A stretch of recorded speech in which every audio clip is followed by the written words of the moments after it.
All right, everybody, welcome to the A Little Bit More podcast with today, special guest, Pastor Michael. I'm your host, Lee, and we are going to get to a little bit more of what we didn't get to yesterday during church. But first, some people might be like, you know what? I don't know Michael that well, so we're going to play a get to know Michael game. Okay. Rapid fire questions. Rapid fire. All right. City where you were born. Terre Haute. Favorite sport to play. Baseball. Favorite sport to watch. Football. Vacation spot you haven't been to but would love to go to. Switzerland. Favorite TV show as a child. As a child? Let's stick with one as an adult. I have a normal childhood. I like The Office. Perfect. All right. Coffee or tea? Coffee. Go-to pizza topping. I like bacon. Yeah. That's good. McDonald's or Chick-fil-A? McDonald's. Hidden talent? I play guitar. Yeah. If you were forced to go on stage to sing a karaoke song, what song would it be? You would never see me do that. If I was forced, and the only this is how forced. If my daughter's life's where I stay. That's what I'm saying. All right. Maybe Don't Stop Believing by Journey. Yes. It's got to be it, right? That's the only one. That's the only one. I love it. First job. First job, actually paid IRS sort of thing. I was a cashier at Dollar General. Nice. Yeah. All right. And something that you don't think other people know about you. You already said play guitar. Some people probably don't know that. You're an awesome guitar player. That people don't know about me? Yeah. Ooh, that's a good question. I don't like fruit. So the only fruit I'll eat and can handle is bananas. Okay. So I don't like fruit at all. Yeah. Can't even stand the smell of it sometimes. I didn't even know fruit had a smell. It does to me. I don't know. You have a sensitive sniffer. Yeah, I don't know. Those blueberries, man, they stink. I don't like them. Yeah, keep them away from me. It makes my wife very sad because she loves she's a fruit. But so if she brings fruit home in the house, you'd be like, no. Get away from me.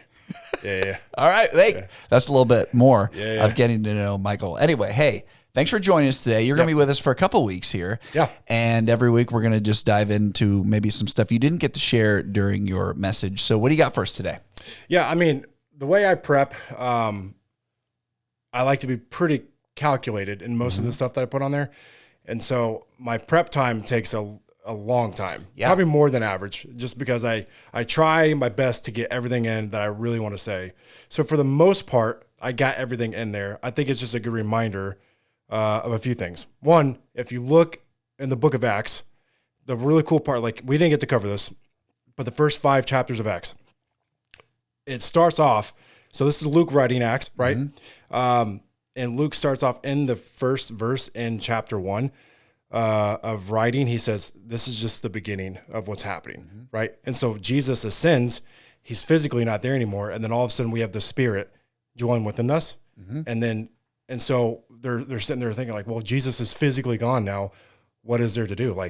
But the whole book of Acts is like the work is just now began. It just now began. Yeah. Acts is my favorite book. I go back and reread Acts more than any other book just because I love the local church so much. And it's like, hey, here's the birthing of the church and the gifting of the Holy Spirit. Like the giving of the Holy Spirit. We don't I think there's a lot of Christians that don't understand who the Holy Spirit is and how he works in our lives. So that's why I'm pumped we're going through the book of Acts as a church. As part of our reading plan, there's a commercial plug. Get on the reading plan. Don't forget to do it. Yeah, and just the obedience that happens from the early church days that we can take away from.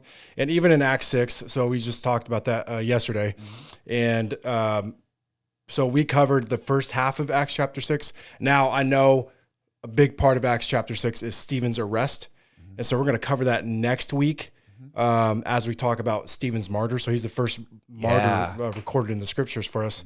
And so we cover that during that part. But we're looking at it. This is the first time we see in the scriptures recorded church conflict. What does it look like to be rigid, but also to be flexible and the responsibility from that? And so my biggest reminder from today is realize and recognize your responsibility of what the Spirit's placed in your life. So it looks different for everybody, right? So wherever the Lord has called you, He's called you there for a purpose. And I know that's, to me, to be honest with you, that seems like a cheesy thing to say, But that is 100% true. Yeah. Like, why has the Lord placed you in your place of work? Why has he placed you in your place of school, your neighborhoods, all that sort of stuff? So I love that, though, because a lot of times people think, man, when I get to be this age, I can start doing this for the Lord. Or when I get to this part in my career, I can start doing this. It's like, no, like no matter what age you are, or like if you're saying, Lord, how can you use me today? I'm here. Yeah. I'm yours. I'm ready to be, like, he's going to use you. Yeah. And we make ourselves available. And just surrender it. Just surrender to it. And you see that throughout Acts. The Holy Spirit intervenes. And one of my favorite part about this is like Michael's commentary, right? So I don't know if this is like really true, but if you see throughout the scriptures, if Jesus intercedes or says something, they kind of question him a little bit. You know what I mean? It's like, well, are you sure, Jesus? Like, is that really what we need to do? And I think it's because Jesus is a man. And so there's that part of that sinful nature that you kind of question that, or you second guess it, where the Spirit comes in Acts and they don't hesitate for a second. They go, hey, Saul and Barnabas, I know things are going well, but I need you to go. And they go, yes, sir. Yes, and they just leave. And they go. Even in a thriving church in Antioch. Yeah. So there's a lot of examples throughout Acts that's like, just be obedient to what the Lord has for you and see what happens. And when you do that, you're going to be right where you're supposed to be. Always. That's incredible. Yeah. Yeah. The other thing I love about Acts, I love a good jailbreak story. There's a ton of great miracles that happen when like humans try to get in the way of God's plan. He's just like, no. Yeah. Like, we're just going to work this out, and I need you out there preaching. And so he just breaks them out of jail. An angel shows up. They're out of jail. Yeah. There's incredible. Story after story after story when you read Acts. Like, this is incredible. This is an incredible book of how God can do like extraordinary things in ordinary circumstances. Yeah. Acts is somehow a very overlooked book for some reason. It's one that I thankfully I had to take when I was in Bible school. So I had to take Acts and Romans. I didn't have a choice. Yeah. But church history, Romans is full of theology. Yeah. So very thankful I got to do that.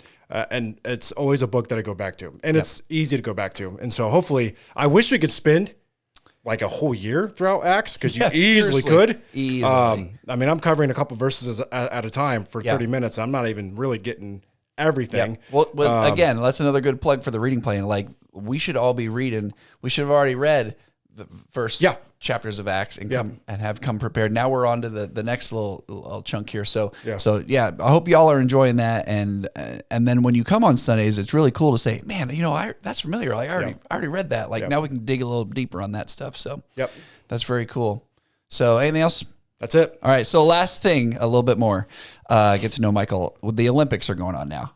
Okay. I'm a huge Winter Olympics fan. Okay. Like, I will never in my life ski or do anything ridiculous like that. I would love to see you ski. I think I would hurt myself. I would do curling. I feel like I'm an excellent curler if I would ever try it. Okay. What Olympic sport, do you feel like you would be awesome at? The only sport that I've ever done is I snowboarded for a long time. Did you really? Yeah. So that's the one I would attempt to do. I don't know if I would be like, like the half pipe, doing all of, like, not the half pipe. It's more so just like going down the slope and doing like big jumps and stuff like that. I did that for a long time. It's been a minute since I've done it. Yeah.